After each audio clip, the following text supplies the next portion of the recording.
Les saludo con mucho cariño, con mucho respeto y vamos entonces a trabajar con Efesios. Estuvimos viendo la introducción de Efesios, dónde estaba la ciudad y todos los pormenores de la ciudad.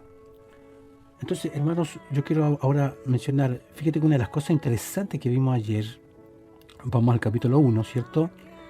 En que cuando Él, ¿no es cierto?, habiéndonos predestinados para ser adoptados hijos suyos por medio de Jesucristo. Fíjate, hermanos, que yo les recuerdo más que nada, porque ayer lo dije, en la ley romana, hermanos, cuando la adopción se completaba, la persona que había sido adoptada tenía todos los derechos de un hijo legítimo en su nueva familia, ya, y por entero perdía todos sus derechos de su antigua familia, ya, a los ojos de la ley.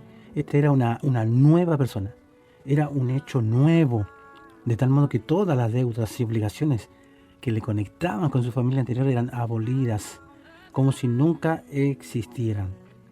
Y de hecho, un escritor dice, hermanos, que los creyentes en el Señor Jesucristo no son adoptados en la familia de Dios, ellos nacen en la familia de Dios. O sea, que increíblemente, hermanos, aquí el griego solamente habla de una palabra para el lugar de un hijo. O sea, somos puestos en el lugar de hijos. Vamos avanzando entonces, hermanos, ya al versículo 7, del 7 al 8 en adelante. La obra de Dios, el Hijo. Dice, versículo 7 al 8, dice, en quien tenemos redención por su sangre, el perdón de pecados, según las riquezas de su gracia, que hizo sobreabundar para con nosotros en toda sabiduría e inteligencia. Entonces, ¿en quién es el amado? ¿No es cierto? ¿En quién es el amado de Efesios 1:6? ¿Cierto? ¿En quién tenemos redención? Y en nadie más. No hay posible redención fuera de Cristo y de su sangre redentora. Entonces aquí aparece la palabra redención y siempre implica un precio que se paga por la libertad de la cual es comprada. De hecho, utiliza la antigua palabra griega es lotruo, el cual significa liberar con el recibo de rescate. ¿Te fijas? Entonces aquí el precio es su sangre, mostrando, hermano, que la bendición del Padre y del Hijo viene no solamente de un decreto divino, sino que también viene de acuerdo a su justicia y a su santidad. Él no puede bendecir oponiéndose a su justicia y santidad. Entonces Jesús no nos redime por medio de su vida sin pecado o por medio de su ejemplo moral, pero solamente, hermanos, por su muerte en nuestro lugar, o sea, por su sangre. Y observe, hermano, no es redención por medio de su poder, o es por medio de su sangre. No es redención por medio de su amor, es por medio de su sangre. Entonces no debemos de tomar una perspectiva supersticiosa, porque eso pasa muchas veces, o una perspectiva mística de la sangre. No fue la sangre física de Jesús la que salvó a alguien, pero su verdadero pago total por los pecados del hombre, ¿cierto? En toda su persona en la cruz. Esto es lo que el Nuevo Testamento quiere decir cuando habla de la sangre. Entonces, hermanos, dice, según la riqueza de su gracia, la redención y perdón que se nos da viene de acuerdo a la medida de las riquezas de su gracia. No es una redención o perdón diminuto, lo cual Jesús ganó en la cruz. Es inmensa, hermanos. Que dice también que hizo sobreabundar para con nosotros en toda sabiduría e inteligencia. Entonces muchos piensan que no es sabio por parte de Dios el prodigar tal redención y perdón en los pecadores culpables, pero es en toda sabiduría y prudencia que Él nos ha dado, esto es a nosotros. Entonces, hermanos, vemos el verso 9 al 12, vemos que aquí vemos el misterio de su voluntad, dándonos a conocer el misterio de su voluntad, según su beneplácito, ¿cierto?, el cual se había propuesto en sí mismo, de reunir todas las cosas en Cristo, en la dispensación del cumplimiento de los tiempos, así las que están en los cielos como las que están en la tierra. En Él asimismo tuvimos herencia, habiendo sido predestinados conforme al propósito del que hace todas las cosas según el designio de su voluntad, a fin de que seamos para alabanza de su gloria, nosotros los que primeramente esperábamos en Cristo. Aquí ya avanzamos con varios versículos del 9 al 12, estamos en el capítulo 1, y vamos a descubrir algunos detalles acá, hermanos. Entonces, parte de lo que nos pertenece bajo las riquezas de su gracia es el conocimiento del misterio de su voluntad. O sea, el gran plan y propósito de Dios, el cual una vez estaba escondido, ahora nos es revelado en Jesús. O sea, a través del apóstol Pablo, Dios nos llama a considerar la grandeza del gran plan de Dios desde la eternidad y nuestro lugar en dicho plan.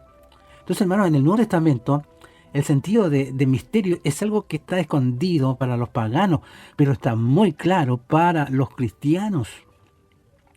También la idea detrás de la dispensación también refleja un plan o estrategia, hermanos. O sea, el plan del cual un amo de familia o su mayordomo ha establecido para el manejo de la familia.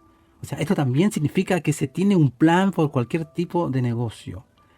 Entonces, hermanos, cuando dice aquí en sí mismo de reunir todas las cosas en Cristo, así las que están en los cielos como las que están en la tierra, el plan definitivo de Dios, hermanos, es el de reunir para resolver en última instancia todas las cosas en Cristo, ya sea por medio de Jesús como un Salvador o Jesús como un juez. Esto ocurrirá en el cumplimiento de los tiempos. Entonces, cuando habla de la palabra reunir todas, la idea, aquí tiene la idea de unificar o sumar. O sea, era utilizado por el proceso de sumar una columna de figuras, colocando la suma en el tope. Entonces, la idea de Pablo es que Dios añadirá todas las cosas en el final, y ahora mismo Él está en el proceso de llegar a ese conteo final. Entonces, esto muestra, hermanos, que Dios quiere unificar todas las cosas en nuestras vidas debajo de Él. Entonces, es la herejía de nuestros tiempos, ya, el dividir la vida en lo sagrado y lo secular. Entonces, esta es la gran resolución o liberación, la cual aún la creación, o porque suceda, ¿cierto? El día en el cual cada mal será corregido y cualquier asunto será resuelto de acuerdo con el amor santo y la justicia de Dios.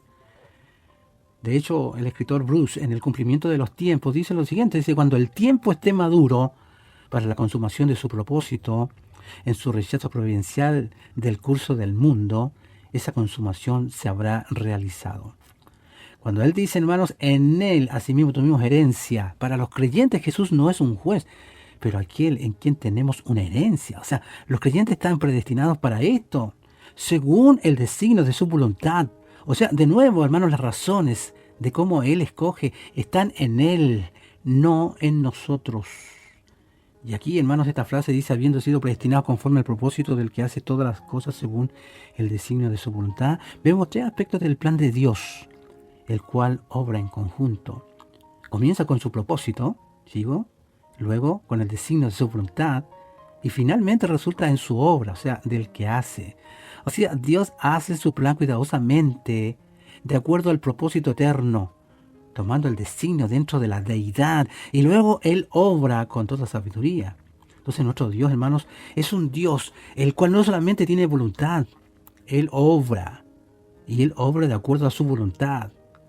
Fíjate, hermano, que la palabra designio tiene el significado de una planeación y arreglo deliberado, en donde los medios y maneras de llevar a cabo la voluntad son consideradas y provistas.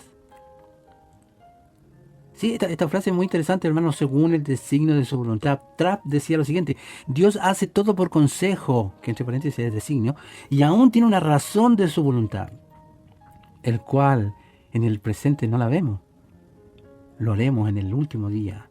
Por lo pronto, ¿no es cierto? Dice, sométete. O sea, necesitamos sujetarnos y someternos mientras tanto, a fin de que seamos para alabanza de su gloria nosotros los que primeramente esperamos en Cristo. Aquí, hermanos, en esta frase, el propósito de Dios en todo esto es para que aquellos que han confiado en Cristo existan, hermanos, para alabanza de su gloria.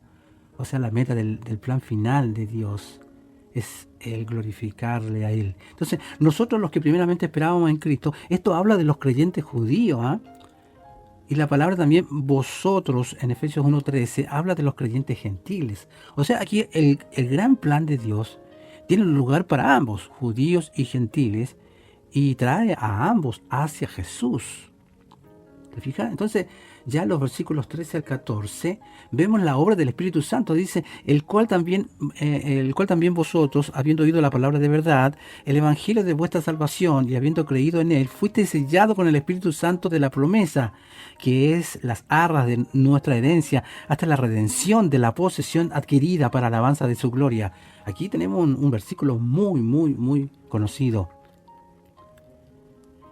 Hermanos, vemos que la soberana elección de Dios obra, pero no excluye la cooperación humana. Estos que fueran escogidos de una manera soberana también son aquellos que esperaron, oyeron la palabra de verdad y creyeron.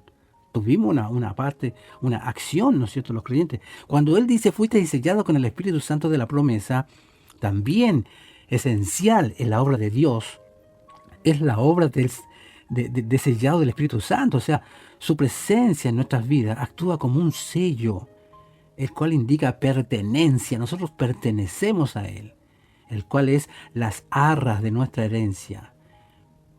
Hermanos, un escritor dice que el sello es por lo tanto el mismo Espíritu Santo, y su presencia en el creyente denota propiedad, fíjate, y seguridad.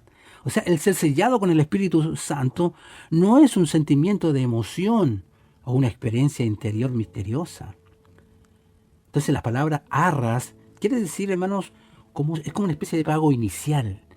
Es usado únicamente aquí en el Nuevo Testamento, ya con referencia al Espíritu Santo. Él es nuestro único pago inicial, hermanos, de la gloria venidera. No se provee nada más. ¿Ya? Entonces, habiendo creído en Él, fuisteis sellados, dice. El ser sellado no viene antes de que creemos. Y aquellos que demandan alguna seguridad de Dios antes de que ellos crean, tratan a Dios como si su palabra no fuera de fiarse.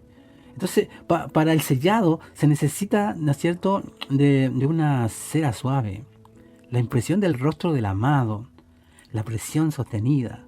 Podría el Espíritu Santo imprimir el rostro de nuestro querido Señor en nuestros corazones que ya están ablandados. ¿Cierto? Que esto pueda mantenerse por siempre. El Espíritu Santo haciendo esa tremenda obra en nosotros. Hermanos, hasta la redención de la posesión adquirida. O sea, tenemos estas arras hasta que seamos completamente comprados por Dios por medio de la resurrección y glorificación. Entonces, de nuevo, dice todo para alabanza de su gloria. Acuérdense que nuestra salvación está asegurada, ¿cierto? Pero se completará el día de la glorificación, o sea, cuando ya venga Cristo a buscarnos y ya nuestros cuerpos sean transformados, ahí ya será completa. Pero sí tenemos el Espíritu Santo ahí sellando nuestras vidas, ¿ok? Entonces, hermanos, cuando dice el versículo 15 al 16, por esta causa también yo, habiendo oído de vuestra fe en el Señor Jesús y de vuestro amor para con todos los santos, no ceso de dar gracias por vosotros, haciendo memoria de vosotros en mis oraciones. O sea, cuando Pablo oyó de la fe y el amor de los efesios, no pudo hacer nada más que dar gracias por ellos. Y esto fue porque su fe y su amor eran una evidencia, hermanos, de su participación en esta gran obra de Dios. Entonces, cuando hablamos de fe, hermanos, y amor, ¿no es cierto?, nos hacen que ganemos participación en esta gran obra de Dios. Estas son evidencias, ¿te fijas? La fe y el amor son evidencias de nuestra participación en el plan de Dios. Por eso es que es muy interesante. Increíblemente, hermano, el Evangelio es acción de parte nuestra. Si somos creyentes, hermanos, tenemos que hacer la pega.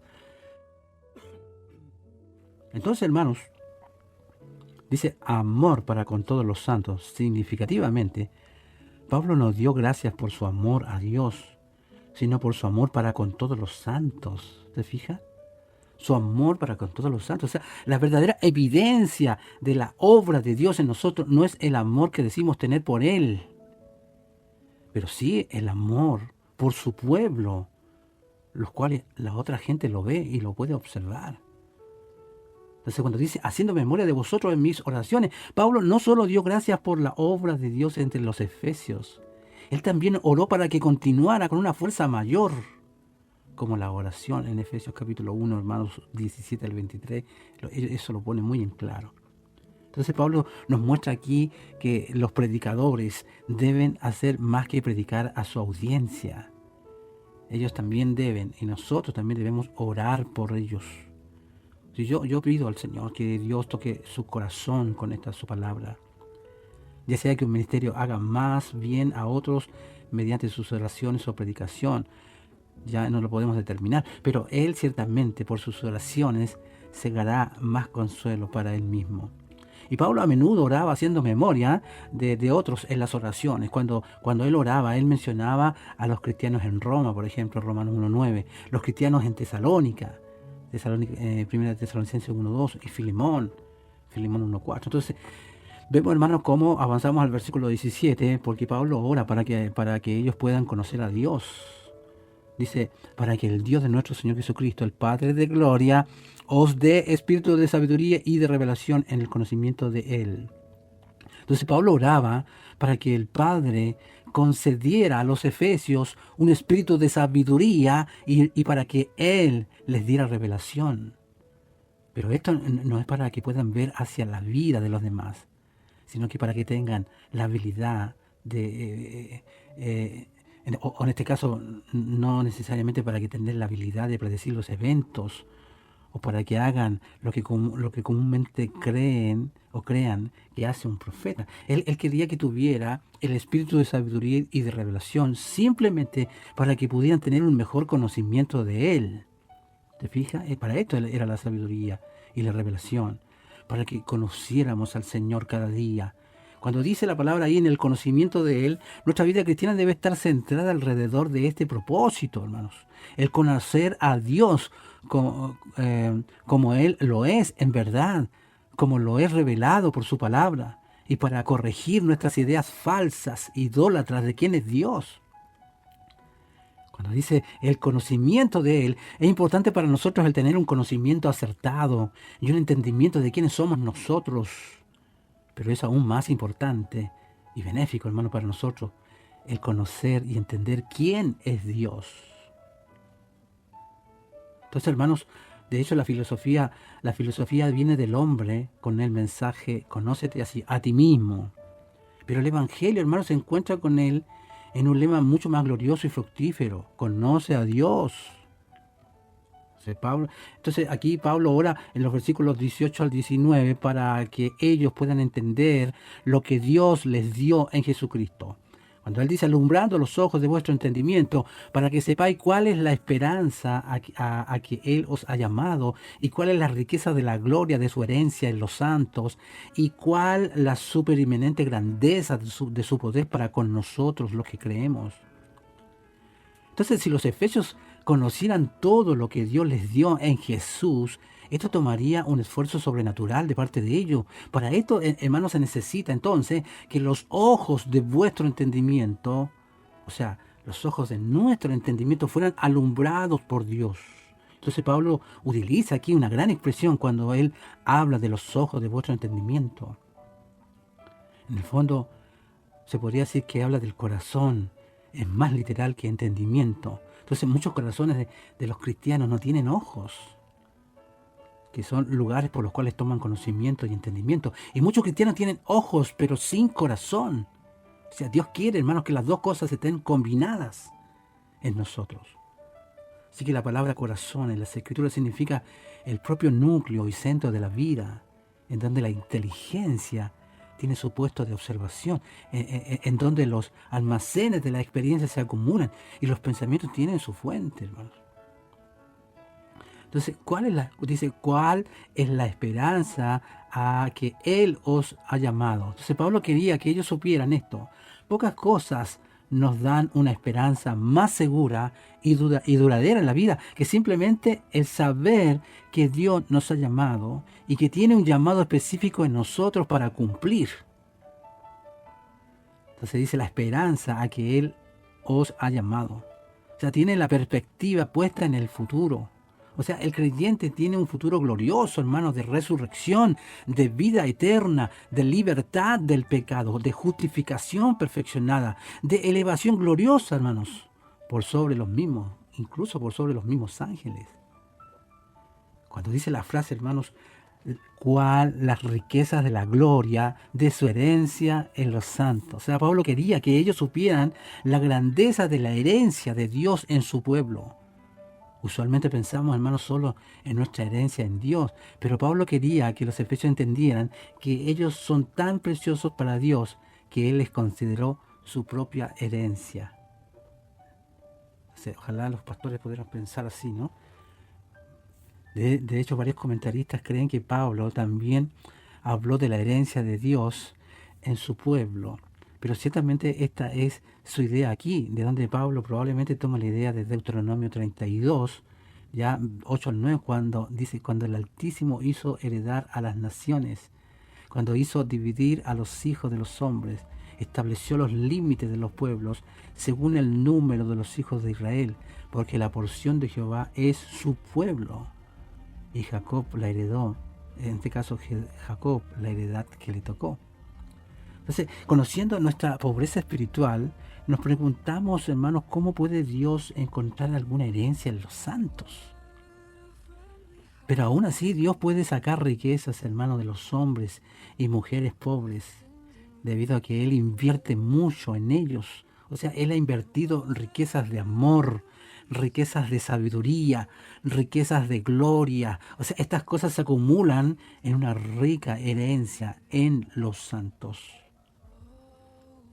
Increíble, hermano, cuando dice la supereminente grandeza de su poder para con nosotros.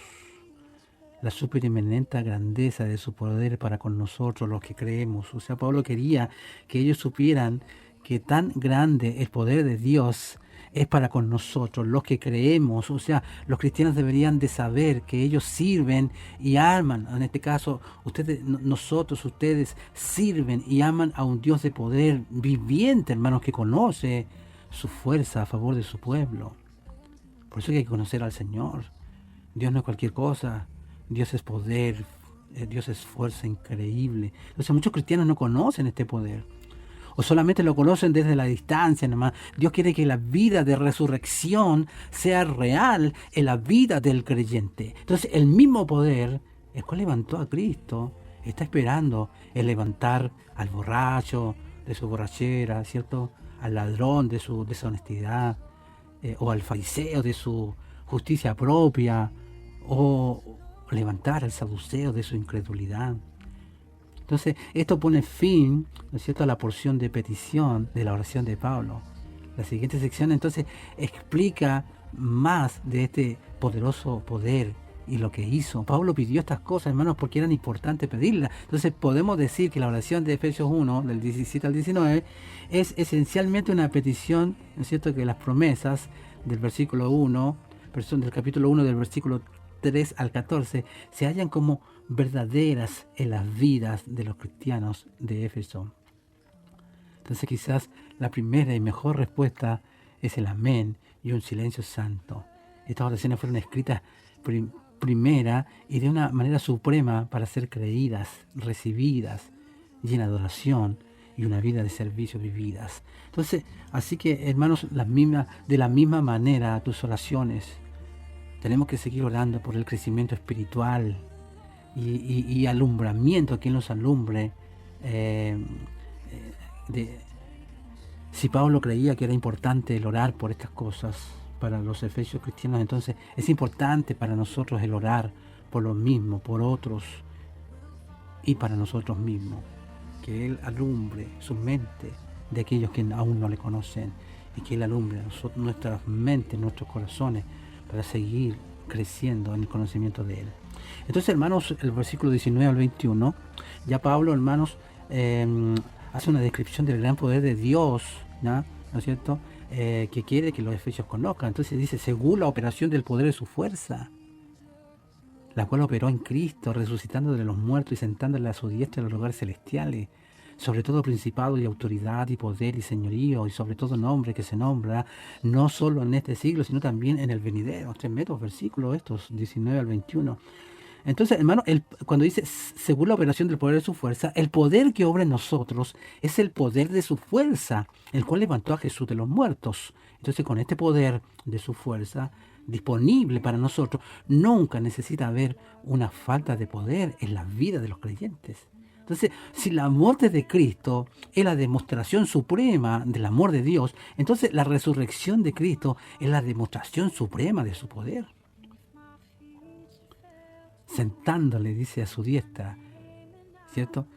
Es el poder de su fuerza, el cual levantó a Jesús al cielo después de su resurrección, levantándole sobre los enemigos demoníacos y cualquier enemigo potencial que haya en todos los tiempos. Entonces, este mismo poder está obrando hoy día en nosotros, hermanos, en los cristianos. La diestra es el lugar de amistad, honor, confianza y autoridad. Entonces, cuando dice, hermanos, sobre todo principado de autoridad y poder y señorío, entonces de otros pasajes en Efesios, capítulo 3 y capítulo 6, sabemos que esto se refiere a seres angelicales, leales y desleales. No entendemos completamente los rangos del reino angelical, pero sabemos que Jesús se levanta sobre ellos. O sea, sabemos que el rey es sobre todo, aunque no podamos nombrar a todos los oficiales de su corte. Así que sabemos que Cristo está sobre todo, aunque no somos capaces de nombrar a todos sus súbditos. Entonces, el apóstol está hablando aquí de un personaje de la historia, de una historia reciente, casi contemporánea. Él ha trabajado con sus manos, él ha caminado de lugar en lugar como los otros hombres, y el hombre podría describir con precisión, sin duda, su aspecto y la forma como él hablaba. Entonces, él ahora está sentado, dice, a la diestra de Dios Todopoderoso, en su mismo trono. Entonces, hermanos, en los versículos 22 al 23, donde ha colocado este gran poder a Jesús, y sometió, dice, todas las cosas bajo sus pies, y lo dio por cabeza sobre todas las cosas a la iglesia, la cual es su cuerpo, la plenitud de aquel que todo lo llena en todo. Entonces, este gran poder de resurrección colocó a Jesús sobre todas las cosas, y ahora todas las cosas están bajo sus pies. ¿Qué le parece?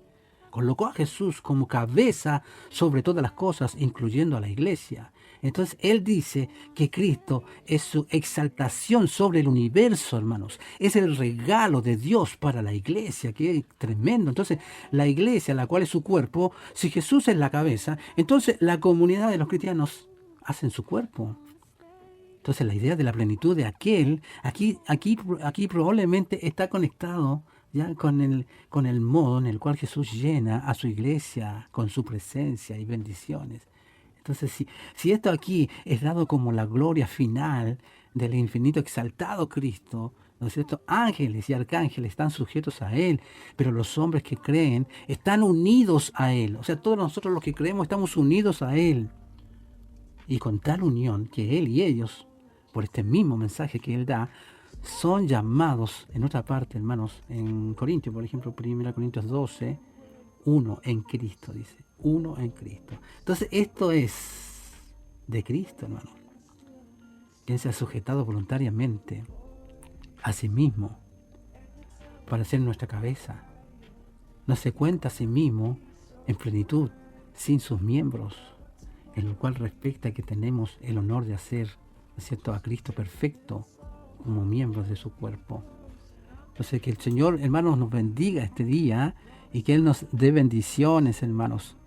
De hecho, hermanos, el Nuevo Testamento revela una jerarquía invisible o poderes malignos que engañan y manipulan la conducta humana, haciendo de ese modo avanzar las estrategias satánicas. Cristo mismo y todos los que están en Cristo son puestos en autoridad sobre estos poderes.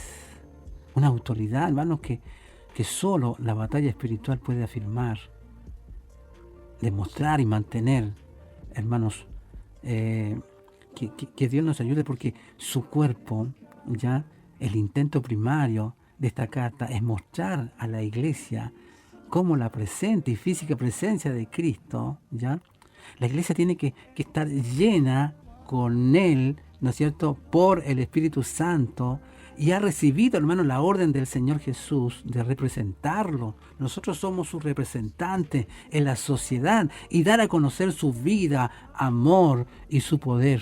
Qué tremendo, hermanos. Así que avancemos, vamos adelante, hermanos, con esta tremenda bendición, porque hay poder en Él. Manténgase, ¿no es cierto?, firme, estable, manténgase, ¿no es cierto?, en comunión con Él, buscando su gracia cada día. Y hermanos, por favor, Pero no te canses del Señor, no te canses de Dios, no te canses de buscar y de usar su poder, su gracia y su mano poderosa sobre nuestras vidas.